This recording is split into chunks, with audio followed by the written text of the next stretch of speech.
الحمد للہ وکفا وسلام علی عبادہ الذین اصطفیٰ اما بعد۔ 15 روزہ اسلامی عقائد کورس کے دوسرے حصے کا 23واں عنوان ہے اجتہاد و تقلید۔ اللہ تعالیٰ نے قرآن میں دین و شریعت کے سارے مسئلے واضح طور پر بیان نہیں فرمائے ہیں۔ مثلا نماز کا پورا طریقہ قرآن پاک میں نہیں ہے۔ پھر نبی کریم صلی اللہ علیہ وسلم کی سنت میں بھی سارے مسئلے جو قیامت تک پیش آنے والے ہیں وہ سارے واضح نہیں ہے، صریح طور پر نہیں ہے۔ اب نئے مسائل پیش آنے ہیں اور وہ قرآن سنت میں نہیں ہے، یعنی واضح نہیں ہے، تو پھر امت کو کیا کرنا ہے، اس کے بارے میں رہنمائی قرآن و سنت میں موجود ہے۔ نبی کریم صلی اللہ علیہ وسلم کا ارشاد ہے کہ اللہ تعالیٰ کچھ لوگوں کو اجتہاد کی صلاحیت دیں گے اور وہ قرآن و سنت کو سامنے رکھ کر ان نئے مسائل کا حکم معلوم کرنے کی کوشش کریں گے، اور باقی لوگ ان کے پیچھے چلیں گے۔ جیسے دنیا کا ضابطہ ہے کہ دنیا کے سارے لوگ ہر فن کے ماہر نہیں ہوتے، کچھ لوگ ایک فن کے ماہر ہوتے ہیں اور باقی سب لوگ ان کے اعتماد پر چلتے ہیں۔ تو اسی طرح دین کے معاملے میں اللہ تعالیٰ کچھ لوگوں کو مہارت دیتے ہیں، صلاحیت دیتے ہیں، اور وہ مہارت سے مسائل حل کرتے ہیں اور باقی لوگ ان کے پیچھے چلتے ہیں۔ اجتہاد کے معنی ہے کوشش کرنا۔ جسے اللہ تعالیٰ اجتہاد کی صلاحیت دے وہ قرآن سنت میں غور کر کے ایسے مسئلے کو حل کرنے کی کوشش کرے جو قرآن سنت میں واضح طور پر نہیں ہے، تو اس کو مجتہد کہتے ہیں۔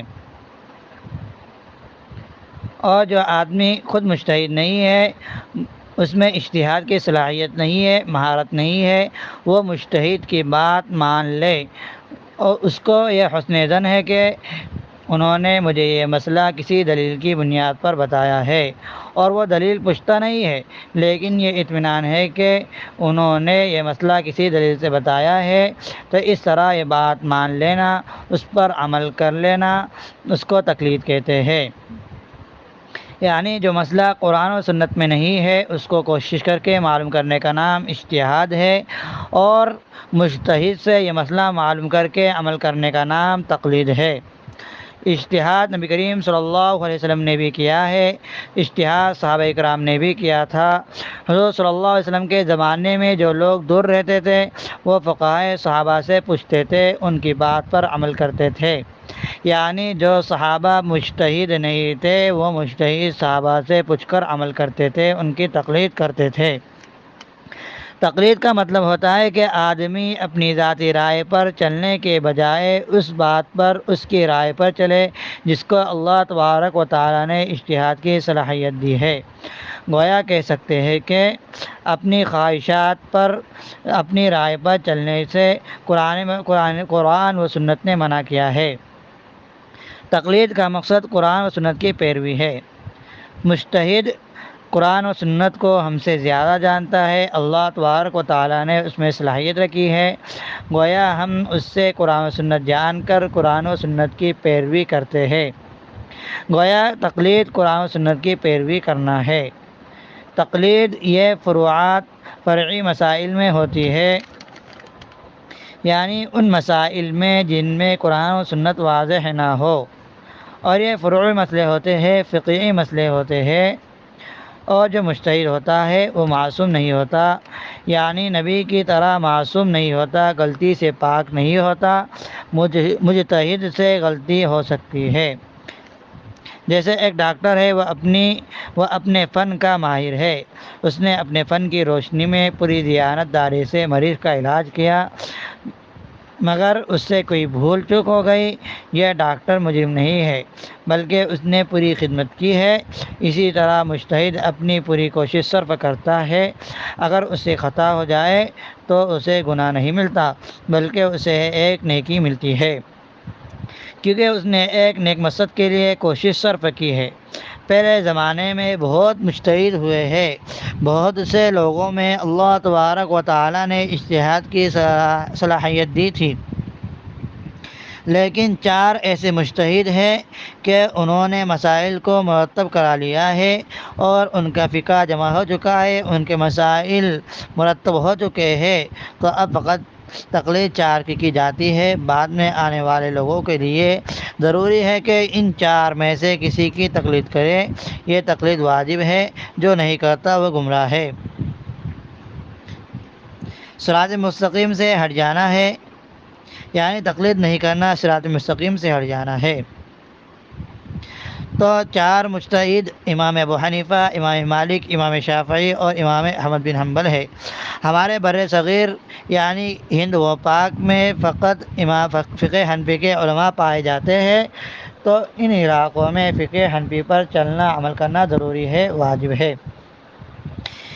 اس میں جو 1400 سالہ اہل سنت والجماعت کے لوگ رہے ہیں، صحیح العقیدہ لوگ رہے ہیں، وہ دو ہی طرح کے ہیں۔ یا تو وہ تھے جنہیں اللہ تبارک و تعالیٰ نے اجتہاد کی صلاحیت دی تھی، وہ خود مجتہد بنے، یا وہ جنہوں نے کسی مجتہد پر بھروسہ کیا، اعتماد کیا، وہ مقلد بنے۔ اہل سنت والجماعت میں غیر مقلد کوئی نہیں ہے۔ غیر مقلد یہ الحاد کا درجہ ہے۔ آپ صلی اللہ علیہ وسلم نے فرمایا تھا کہ میں بنی اسرائیل میں 72 فرقے تھے، میری امت میں 73 فرقے ہوں گے، تو اب ایک فرقے کا اضافہ کیوں؟ وجہ یہ ہے کہ بنی اسرائیل میں فقہا نہیں تھے، مجتہد نہیں تھے، اجتہاد کی صلاحیت والے نہیں تھے، تو مسئلہ نبی سے معلوم کرنا ہوتا تھا۔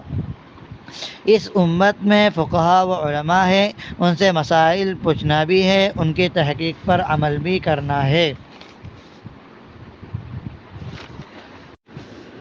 تو اب اس امت میں جب فقہا ہے تو فقہا کا دشمن بھی ضروری ہے۔ تو فقہا کا دشمن یہ 73واں فرقہ ہے، جن کے بارے میں آپ صلی اللہ علیہ وسلم نے فرمایا کہ وہ دوزخ میں جائیں گا۔